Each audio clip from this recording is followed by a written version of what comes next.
Hi friends, welcome to my YouTube channel let's achieve it. Friends, ఈ వీడియోలో current affairs bits November 2022 part 3 video చూసుకుందాం. So నేను already part 1, part 2 videos చేశాను. మీలో ఎవరైనా చూడకపోతే ఫస్ట్ ఆ వీడియోస్ చూసి దాని తర్వాతకి ఈ పార్ట్ 3 వీడియో కూడా చూడండి. సో లేట్ చేయకుండా నవంబర్ 2022కి సంబంధించినటువంటి కరెంట్ అఫైర్స్ బిట్స్ ఇప్పుడు మనం చూసుకుందాం. First bit, international table tennis federation ITTF అథ్లెట్ల కమిషన్లో చోటు దక్కించుకున్నటువంటి భారత తొలి క్రీడాకారుడిగా శరత్ కమాల్ ఇటీవల నిలిచాడు. సెకండ్ బిట్, పర్యావరణ పరిరక్షణే ధ్యేయంగా మడ అడవుల కూటమిలో మ్యాంగ్రోవ్ అలయన్స్ ఫర్ క్లైమేట్లో చేరుతున్నట్లు ఇటీవల భారత్ ప్రకటించింది. Third bit, Meta India vice ప్రెసిడెంట్గా నియమితులైనటువంటి సంధ్యా దేవనాథన్. ఫోర్త్ బిట్, దేశంలోనే తొలి ప్రైవేట్ రాకెట్ అయినటువంటి విక్రమ్ ఎస్ను నవంబర్ 18, 2022న విజయవంతంగా ప్రయోగించినటువంటి ఇస్రో. సో ఇక్కడ మనకు ఈ విక్రమ్ ఎస్ రాకెట్ను స్కైరూట్ ఏరోస్పేస్ సంస్థ అభివృద్ధి చేయడం జరిగింది. ఫిఫ్త్ బిట్, కేంద్ర ఎన్నికల సంఘం కమిషనర్గా ఇటీవల నియమితులైనటువంటి Arun Goyal. Sixth bit, AICTE all India council for technical education చైర్మన్గా ఇటీవల నియమితులైనటువంటి TG Sitaram. Seventh bit, Malaysia కొత్త ప్రధానిగా ప్రమాణ స్వీకారం చేసినటువంటి అన్వర్ ఇబ్రహీం. సో ఇతను అలయన్స్ ఆఫ్ హోప్ పార్టీకి చెందినటువంటి వ్యక్తి. ఎయిత్ బిట్, భారత నౌకాదళ అమ్ముల పొద్దులోకి చేరినటువంటి Y12705 విధ్వంసక నౌక మొర్ముగావ్ విధ్వంసక నౌక. ఇక్కడ ప్రాజెక్టు 15Bలో భాగంగా మజ్గావ్ డాక్ షిప్ బిల్డర్స్ నిర్మించినటువంటి రెండో విధ్వంసక నౌకే ఈ Y12705 మొర్ముగావ్ విధ్వంసక నౌక. నైన్త్ బిట్, డిసెంబర్ 1, 2022 నుంచి జిఎస్టీ లాభాల కేసులను చూడనున్నటువంటి competition commission of India CCI. 10th bit, 2019లో భారతదేశంలో E coli, S pneumonia, K pneumonia, S aureus, A baumannii అనే 5 రకాల బ్యాక్టీరియాల వల్ల 6.8 లక్షల మంది మరణించారని ఇటీవల ది లాన్సెట్ జర్నల్ కథనం వెల్లడించింది. సో ఇందులో ఈకోలి వల్ల భారతదేశంలో 2019లో 1.57 లక్షల మంది మృతి చెందారని ఈ జర్నల్ వెల్లడించింది. 11th bit, doctor Samala Sadashiva పురస్కారం 2022ని పొందినటువంటి Suddala Ashok Teja.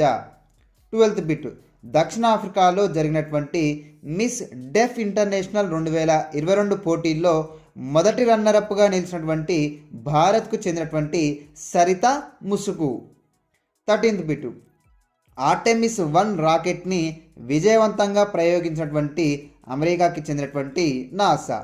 14th bit, G20 శిఖరాగ్ర సదస్సు 2022 ఇటీవల ఇండోనేషియాలోని బాలీలో జరిగింది. 15th bit, enforcement directorate ED director పదవీ కాలాన్ని మరో ఏడాది పొడిగించినటువంటి కేంద్రం. ఎప్పటిదాకా అంటే నవంబర్ 18, 2023 దాకా పొడిగించడం జరిగింది. ప్రస్తుత ED director, enforcement directorate director ఎవరంటే సంజయ్ కుమార్ మిశ్రా. 16th బిట్, రాష్ట్ర వ్యాప్తంగా రెండో విడత కంటి వెలుగు కార్యక్రమాన్ని జనవరి 18, 2023 నుంచి ప్రారంభించాలని ఇటీవల తెలంగాణ రాష్ట్ర ప్రభుత్వం నిర్ణయించింది. 17th బిట్, పశ్చిమ బెంగాల్ నూతన గవర్నర్గా నియమితులైనటువంటి డాక్టర్ సివి ఆనంద బోస్. 18th బిట్, వీసాల కోసం భారతీయులు పోలీసు అనుమతి ధృవీకరణ పత్రం, పోలీస్ క్లియరెన్స్ సర్టిఫికేట్ పిసిసి సమర్పించే నిబంధనను తొలగించినటువంటి సౌదీ అరేబియా. 19th బిట్, ఉగ్రవాదుల ఆర్థిక మూలాలను ఎదుర్కోవడంపై నో మనీ ఫర్ టెర్రర్ ఎన్ఎంఎఫ్టి 3వ మినిస్టీరియల్ కాన్ఫరెన్స్ ఇటీవల ఢిల్లీలో జరిగింది. 20th బిట్, ఆర్మీలో తొలి మహిళా స్కై డైవర్గా రికార్డు సృష్టించినటువంటి lance Naik Manju. 21st bit, world toilet day ఎప్పుడంటే November 19. 2022 world toilet day theme ఇతివృత్తం ఏంటిదంటే making the invisible visible. 22nd bit Mukhyamantri digital Seva Yojana పథకంని ప్రారంభించినటువంటి రాజస్థాన్. రాష్ట్రంలోని 1.35 కోట్ల మంది మహిళలకు ఈ పథకంలో భాగంగా స్మార్ట్ ఫోన్లు అందించాలని రాజస్థాన్ ప్రభుత్వం నిర్ణయించింది. 23rd బిట్ ఇది చాలా important bit. United Nations Environment Programme UNEP Champions of the Earth 2022 అవార్డుకి ఎంపికైనటువంటి భారత్కి చెందినటువంటి అస్సాంలోని doctor Purnima Devi Barman entrepreneurial vision విభాగంలో ఈ ఛాంపియన్స్ ఆఫ్ ది ఎర్త్ 2022 అవార్డుని పొందడం జరిగింది. సో ఇది చాలా ఇంపార్టెంట్ బిట్. సో మీకు పూర్తి వివరాల కొరకు ఆ రోజుకు సంబంధించినటువంటి కరెంట్ అఫైర్స్ వీడియో చూస్తే మీరు ఆ విషయాలు మీరు తెలుసుకోవచ్చు. 24th bit 9th UN alliance of civilisations UN AOC global forum ఇటీవల మొరాకోలోని ఫెజ్లో ప్రారంభమైంది. 25th బిట్ సన్నిహిత భాగస్వాములు లేదా కుటుంబ సభ్యుల చేతుల్లో ప్రతి 11 నిమిషాలకు ఒక మహిళ లేదా బాలిక హత్యకు గురవుతోందని ఇటీవల ఐక్యరాజ్య సమితి తెలిపింది.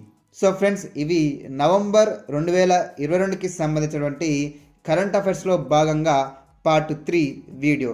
సో 25 బిట్లు కూడా మీకు చాలా ఉపయోగపడతాయని ఉద్దేశంతో ఈ వీడియో చేయడం జరిగింది. సో ఫ్రెండ్స్, తప్పకుండా ఈ మంత్లో ఇప్పటివరకు నేను అప్లోడ్ చేసినటువంటి ఈ 3 వీడియోస్ కూడా మీరు చూస్తే మీరు ఒక 70 బిట్స్ వరకు మీకు కవర్ అయ్యే అవకాశం ఉంటుంది. సో తప్పకుండా ఈ 3 వీడియోస్ చూడండి. అదేవిధంగా రెగ్యులర్గా నేను చెప్పేటువంటి కరెంట్ అఫైర్స్ వీడియోస్ కూడా మీరు చూస్తే కొంచెం డీటెయిల్డ్ ఇన్ఫర్మేషన్ అనేది మనకు రెగ్యులర్ కరెంట్ అఫైర్స్ వీడియోలో ఉంటాయన్నమాట. సో తప్పకుండా ఆ వీడియోస్ కూడా చూడండి. వాటితో పాటు ఈ కరెంట్ అఫైర్స్ బిట్స్ వీడియోస్ కూడా చూడండి. సో ఫ్రెండ్స్, ఈ వీడియో మీకు నచ్చిందని అనుకుంటున్నాను. మీకు కనుక ఈ వీడియో నచ్చినట్లయితే ఈ వీడియోని లైక్ చేసి మీ ఫ్రెండ్స్కి ఈ వీడియోని షేర్ చేయండి. వెంటనే ఇటువంటి వీడియోస్ కొరకు నా యూట్యూబ్ ఛానల్ని సబ్స్క్రైబ్ చేసుకొని రెగ్యులర్గా వీడియోస్ ఫాలో అవుతారని ఆశిస్తున్నాను. సో ఈ కరెంట్ అఫైర్స్ బిట్స్ కావచ్చు, కరెంట్ అఫైర్స్ వీడియోస్ కావచ్చు, ప్రతి పోటీ పరీక్షలకు టీఎస్పీఎస్సీ, ఏపీపీఎస్సీ, టీఎస్ఎల్ఆర్, పిఆర్బీకి సంబంధించినటువంటి ప్రతి పోటీ పరీక్షలకు ఉపయోగపడతాయనే ఉద్దేశంతో తయారు చేస్తున్నాను. సో మీరు తప్పకుండా నాకు తోడ్పాటు అందిస్తారని ఆశిస్తూ ఇంతటితో ఈ వీడియోని ముగిస్తున్నాను. మరో మంచి వీడియోతో మళ్ళీ కలుద్దాం.